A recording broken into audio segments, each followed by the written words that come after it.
이제 요한복음 6장 60절에서 71절까지의 말씀인데요. 오늘 금요일 거 41절에서 59절까지의 말씀을 잠시 나누고 오늘 60절부터 또 나누도록 하겠습니다.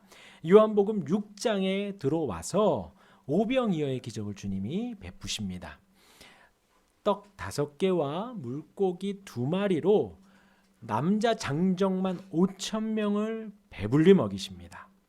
배불리 먹이십니다.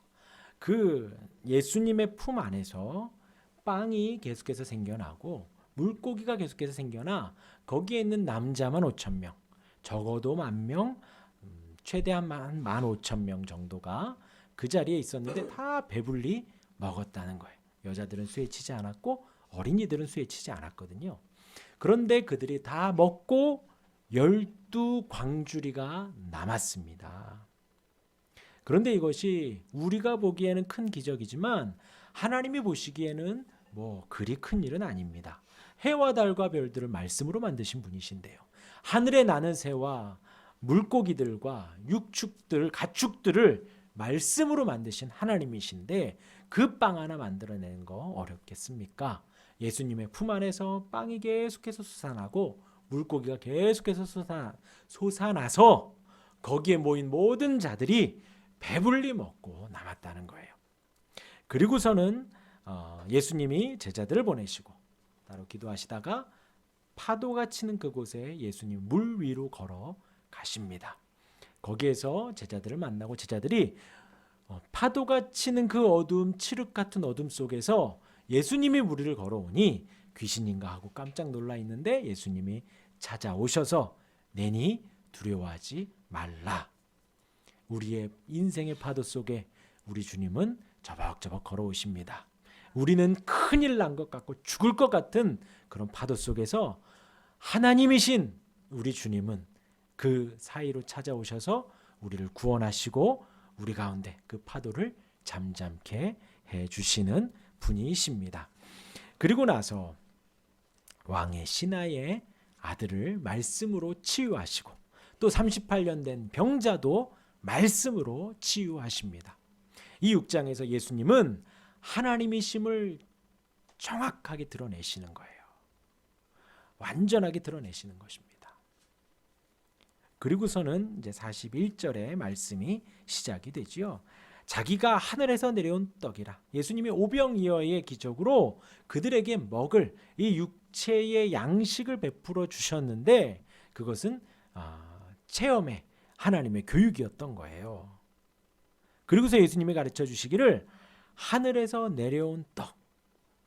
그러니까 유대인들이 예수에 대하여 수군거려 이르되 이는 요셉의 아들 예수가 아니냐.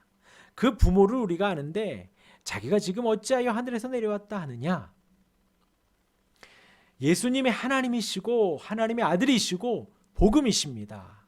그 안에서 떡을 만들어내시고 물 위를 걸으시고 말씀으로 38년 된 병자를 고치시고 말씀으로 왕의 신하의 아들을 고치시는 하나님이신데 지금 이들은 눈이 가려져 있는 거예요.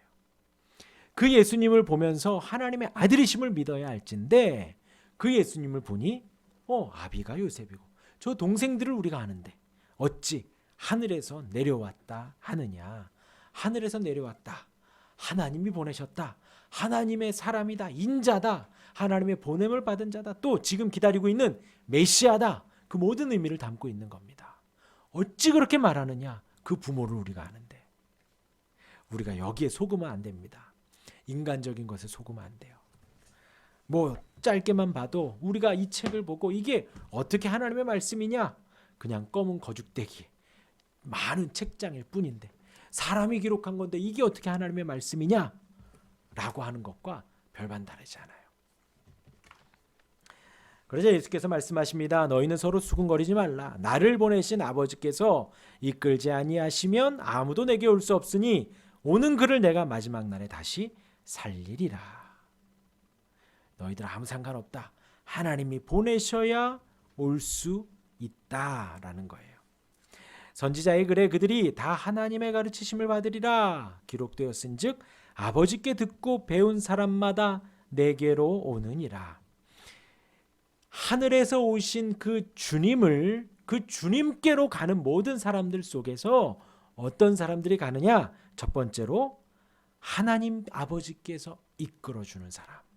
그리고 두 번째로 아버지께 듣고 배운 사람. 이 말씀이 하나님의 말씀이다라고 믿는 사람들인 거예요. 그리고 애초에 하나님께서 택하셔서 하나님의 택함 받은 바 된 사람들, 예정을 입은 사람들이 하나님께로 오고, 그리고 이 말씀이 하나님의 말씀이라고 듣고 배운 사람들, 그 사람들이 내게로 오는 거예요. 이는 아버지를 본 자가 있다는 것이 아니니라. 오직 하나님에게서 온 자만 아버지를 보았느니라. 오직 하나님에게서 온 자가 누구냐? 아버지께 듣고 배운 사람들인 거예요. 하나님을 믿는다 하면서 지금 이 시대에 많은 사람들이 랍비에게서 배우고 유대인 선생에게서 배우는 거예요. 하나님을 배우는 게 아니라 율법을 배우고, 하나님을 배우는 게 아니라 사람의 의를 배워가는 거예요. 거짓된 것들만 배워와서 소경을 인도하는 그들 속에 하나님이 정확하게 말씀하시기를 아버지께서 이끌어야 올 수 있다. 이끌린 그 사람은 아버지께 듣고 배울 수 있고, 아버지께 듣고 배운 그 사람은 하나님에게서 온 자들이라 그들이 아버지를 볼 수 있다. 예. 그리고 이 아버지라는 개념도 예수님이 지금 처음 사용하시는 겁니다. 누구를 향해서요? 하나님을 향해서. 하나님 아버지. 그래서 우리도 하나님 아버지라고 부르는 거예요. 예수님의 아버지이기 때문에 우리도 하나님의 아버지라고 부를 수가 있게 되는 것입니다. 그 아버지를 보았느니라. 진실로 진실로 너에게 이르노니 믿는 자는 영생을 가졌나니. 그 모든 것을 믿는 자는 영생을 가졌는데 누구를 믿느냐? 내가 곧 생명의 떡이니라. 얼마 전에 오병이어의 기적으로 떡을 맛보았습니다. 그리고 모세는 이들이 지금 출애굽 당시에 광야에서 만나를 먹었다라고 하니 그것은 모세가 준 것이 아니라 하나님이 준 것이다 라고 말씀을 해주시는 거예요. 우리가 떡을 먹고 밥을 먹고 물을 마시며 이것이 나의 생명을 연장해 준다라고 착각을 하면 안 됩니다. 주님이 나의 생명을 연장시켜 주는 거예요. 생명의 떡이신 주님이 나를 살려주시고 나를 인도해 주시는 것입니다. 절대로 오해하지 마시기 바랍니다. 사람이 떡으로만 살 것이 아니요 하나님의 말씀으로 사는 겁니다. 이것은 떡으로도 살고 말씀으로도 살고, 어떻게 하나님 말씀으로만 사냐? 우리가 밥 먹고 살아야지. 그것이 거짓말이에요. 우리를 살려주시는 분은 생명의 떡이신 주님뿐이십니다. 우리에게 생명 주시는 분은 오직 하나님뿐이시라는 거예요. 그러니까 우리가 쉽게 생각하면 이렇습니다. 아무리 진수성찬을 먹어도요 죽어요. 진리입니다. 그런데 우리가 물만 먹어도요 하나님 말씀 앞에서 우리가 살아갈 수가 있어요. 하나님이 생명 주시면 살아가는 거예요. 그런데 하나님이 거두어 가시면 당장 내일은 뭐 먹고 모레는 뭐 먹고 먹는 스케줄이 1년 365일 꽉 차 있더라도 주님이 내일 데려가시면 갈 수밖에 없는 거예요. 생명을 주시는 분이 이 떡과 물이 아니라 하나님이시라는 겁니다. 그래서 광야에서 떡을 준 것은 모세가 아니라 하나님이시라는 거예요. 내가 곧 생명의 떡이니라. 구체적으로 말씀을 하시는 거예요. 누가 생명의 떡이라고요? 예수님이. 지금 성육신 하셔서 제자들 가르치고 그 유대인들 앞에서 기적을 보이시고 말씀을 선포하시는 그 예수님이 생명의 떡이라는 것입니다. 너희 조상들은 광야에서 만나를 먹었어도 뭐라고요? 죽었거니와. 그러니까요. 아무리 맛있는 걸 먹어도 죽어요. 이는 하늘에서 내려오는 떡이니 사람으로 하여금 먹고 죽지 아니하게 하는 것이니라. 나는 하늘에서 내려온 살아있는 떡이니 이 사람이 이 떡을 먹으면 영생하리라. 내가 줄 떡은 곧 세상의 생명을 위한 내 살인이라 하시니라. 우리 53절 같이 읽어봅니다. 53절 시작. 예수께서 이르시되 내가 진실로 진실로 너희에게 이르노니 인자의 살을 먹지 아니하고 인자의 피를 마시지 아니하면 너희 속에 생명이 없느니라. 인자의 살과 인자의 피가, 그것을 우리가 먹어야 우리가 생명을 얻는다는 거예요. 생명. 하나님께서 아담을 흙으로 지으셨지요. 가만두면 흙입니다. 그러나 그 코에 하나님이 생기를 불어넣으시니 생명이 된지라 하였습니다. 우리가 그냥 살아가면 이 육적인 삶을 살아가지만 주의 성령의 생기가 들어오면 우리가 살아가는 거예요.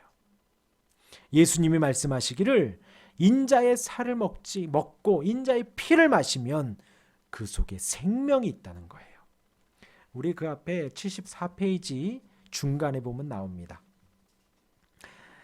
찢기고 피 흘리신 주님과 내가 하나 되는 것이 예수님처럼 그 십자가의 삶을 사는 것, 허망한 실패처럼 보이는 십자가를 하나님이 마련하신 구원의 길로 믿는 것, 그 다음 내가 죽고 그리스도가 내 안에 사셔서 그분의 심장으로 영혼을 보고 그분의 눈으로 세상을 보고 그분의 피로 사람을 사랑하는 것, 예수님의 살과 피를 먹고 마신 이들과 더불어 예수님의 몸을 이루는 것, 예수님의 살과 피를 먹는 것이 무엇이냐? 그 주님을 바라며 주님이 가신 그 길을 따라 주님의 심장으로 영혼을 보고 주님의 눈으로 세상을 보고 주님의 피로 사람을 사랑하는 것, 그것이 예수님의 살과 피를 먹는 것입니다. 그런 사람이 너희 속에 생명이 있다라는 거예요. 신앙은 전인격적인 것입니다. 결코 한쪽으로 편협되지 않습니다.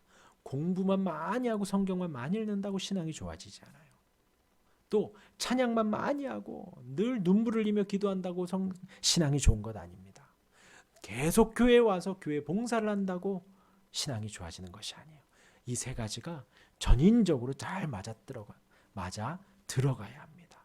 살과 피를 먹는 것은 주님의 그 인생과 주님의 희생을 배우고 그 주님의 삶과 희생을 우리 마음속 깊이 새기며 눈물을 흘리며 감사하고 회개하고 주님이 가신 그 인생과 희생의 길을 우리가 같이 따라가는 거예요. 그러할 때 우리의 삶이 주님의 살과 피를 먹는, 주님을 믿는, 생명의 떡이신 그 주님을 바라는 그 생명의 삶을 살아가는 것입니다.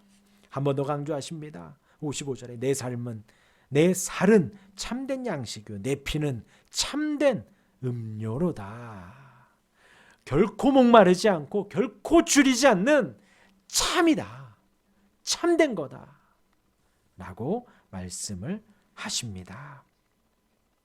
이렇게 내 살과 피를 마시는 건 내 안에 거하고 나도 그의 안에 거한다.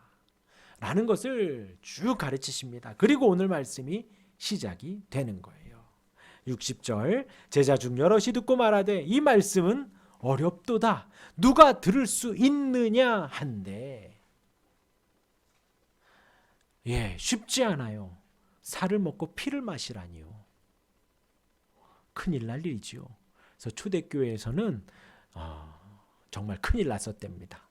그냥 내 성찬식을 하면 이것이 내 살이요 이것이 내 피니라 라고 하니 밖에서 그 말만 들으면 이 사람들이 큰일 날 사람들이구나 하고 했다는 거예요.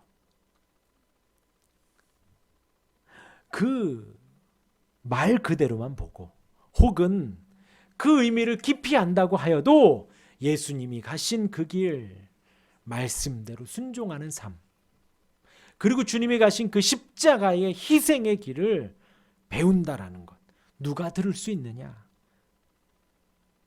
그 말씀은 어렵도다. 예수께서 스스로 제자들이 이 말씀에 대하여 수군거리는 줄 아시고 이르시되 너희에게 걸림이 되느냐? 주님의 십자가가 우리에게 걸림돌이 되느냐? 주님의 십자가가 우리도 같이 껴안고 울며 가는 기쁨의 다리가 되느냐? 그런데 지금 예수님이 수근수근하는 그들에게는 그 예수님의 십자가가 걸림이 되는 거예요. 그러면 너희는 인자가 이전에 있던 곳으로 올라가는 것을 본다면 어떻게 하겠느냐? 지금 예수님이 가르치시는 이때에는 성자 하나님이 이 땅에 성육신하여 오셔서 성령 하나님은 이 자리에 안 계시는 거예요. 그런데 주님이 승천하시면 약속대로 성령 하나님을 보내주셔서 지금 약속대로 우리와 함께 하십니다. 성령 하나님은 동일한 하나님이시라 나의 마음의 소원도 아시고 내 생각의 연약함도 아시고 나의 육신의 연약함도 다 아시는 분이세요. 그래서 우리를 도우시고 우리를 긍휼히 여기시고 우리를 불쌍히 여기시는 거예요. 마치 예수님이 오병이어의 기적을 일으키시기 전에 예수님이 가시는데 수많은 무리가 따르고 저녁이 뉘엿뉘엿 져가고 그들이 굶주린 것을 예수님이 보시고는 빌립에게 저들에게 먹을 빵을 사오면 얼마나 들겠느냐. 주님이 같은 육신을 가진 분이시기에 그들의 육신의 추림을 알고 있었다. 그래서 그 긍휼함을 가지고 오병이어의 기적을 베푸시고 하나님이 우리의 삶과 인생을 다 아시기에 우리의 삶의 필요를 채우시고 우리의 삶의 인생을 이끌어 가시는 거예요. 누가요? 성령 하나님이. 근데 지금 이때에는 성자 하나님이 계셔서 너희는 인자가 이전에 있던 곳으로 올라가는 것을 본다면 성령 하나님이 오셔서 우리를 가르쳐 주시고 너희들이 지금 이 말씀을 다 깨달을 수 있게 될 거야 라고 말씀을 하십니다. 살리는 것은 영이니 육은 무익하니라. 내가 너희에게 이른 말은 영이요 생명이라. 그래서 우리가 영적이다, 영이다 라는 것에 어떤 큰 의미를 두지 마시고요. 영이다 라고 하면 하나님의 것이다 라고 알면 됩니다. 그래서 우리가 그러면 영적인 사람 하면 어떤 요즘 영적이라는 게 뉴스에도 많이 나오는데 영적이다 라고 하면 우리가 어떤 사람이다라고 생각하면 돼요? 하나님을 많이 아는 사람이구나. 그러니까 우리에게 지금 예수님 말하는 그 영이요 생명이라. 영은 생명이에요. 우리 코에 생기를 불어넣으셔서 생명이 되게 하신 그분은 우리에게 생명을 주시는 분이십니다. 그리고 우리는 불신자들, 믿지 않는 자들을 뭐라 그래요? 죽은 사람이라 그러잖아요. 영이 죽은 사람들. 우린 영이 산 사람들이에요. 누구에 의해서? 성령에 의해서. 자, 영은 생명이라.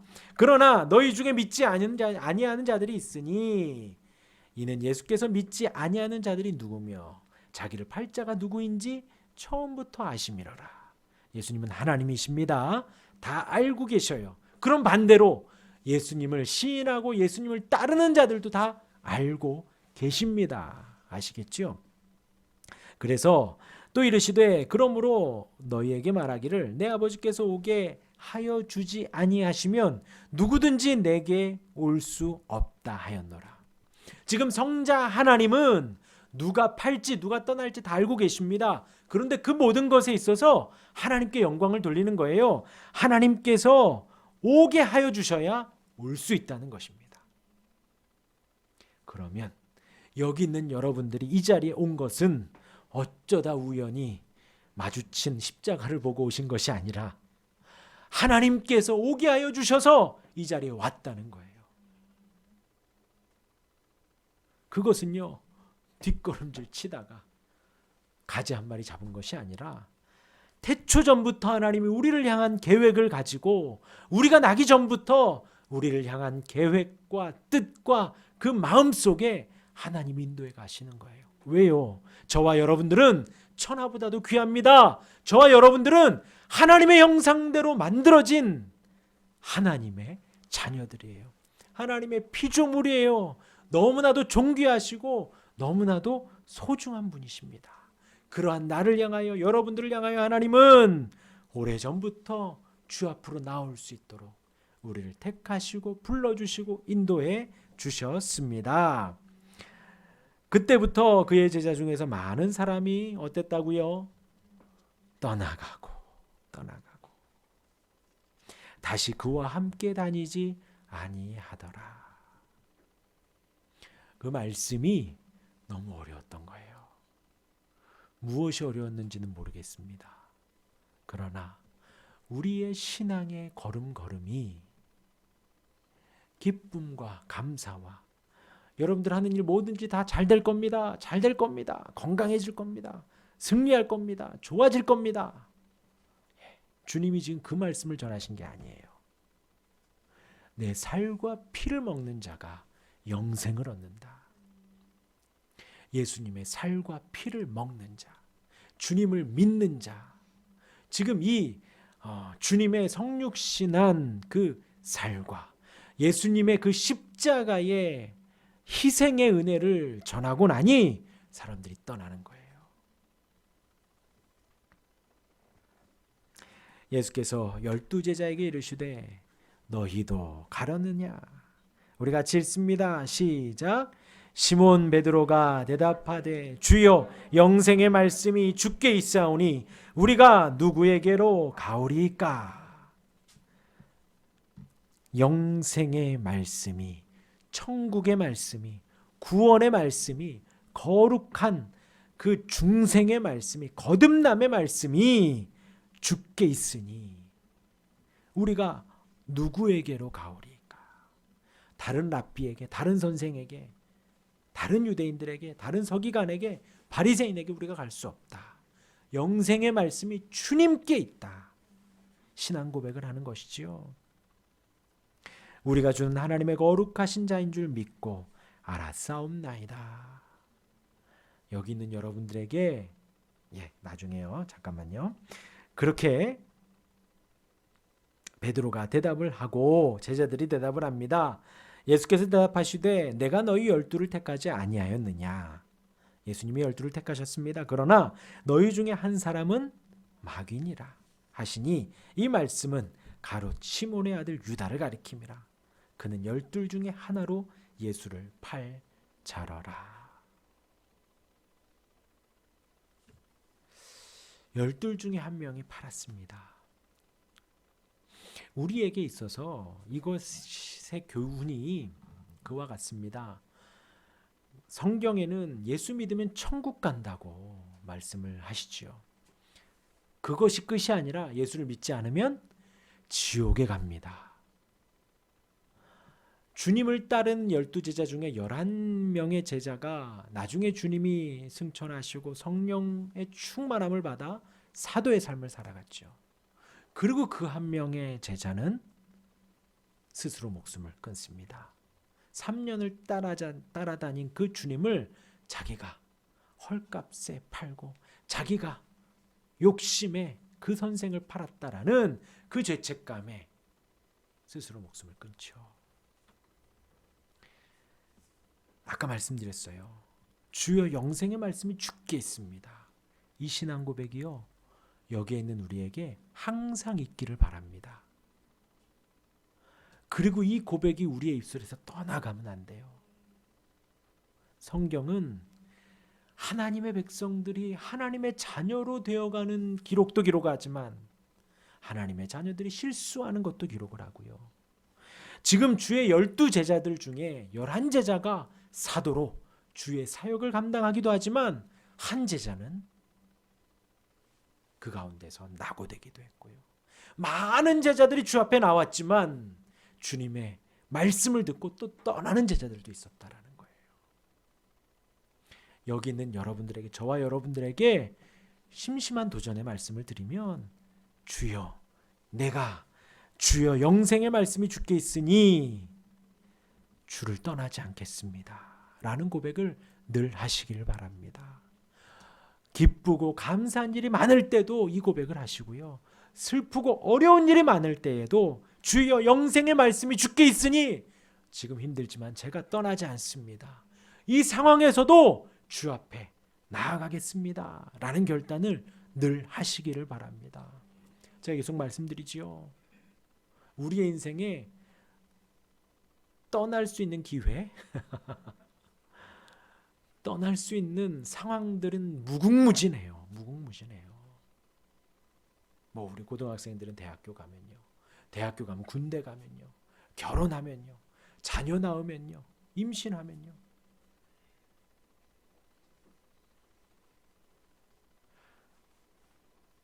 그 많은 삶의 이유 속에서 주여 영생의 말씀이 주께 있사오니 제가 주님을 떠나지 않겠습니다. 조금 손해보더라도 영생의 말씀이 주께 있사오니 떠나지 않겠습니다. 조금 희생하고 아프더라도 영생의 말씀이 주께 있으니 제가 주님을 떠나지 않겠습니다 하는 결단의 고백이 이 11 사도들을 만들어 갑니다.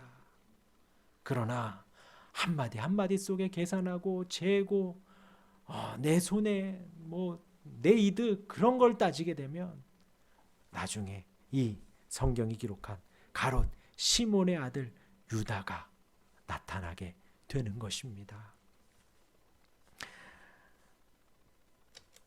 오늘 말씀 기억하시며 제가 예전에 학생 때 그런 기억이 있어요. 말씀 속에 알곡과 가라지가 있었죠.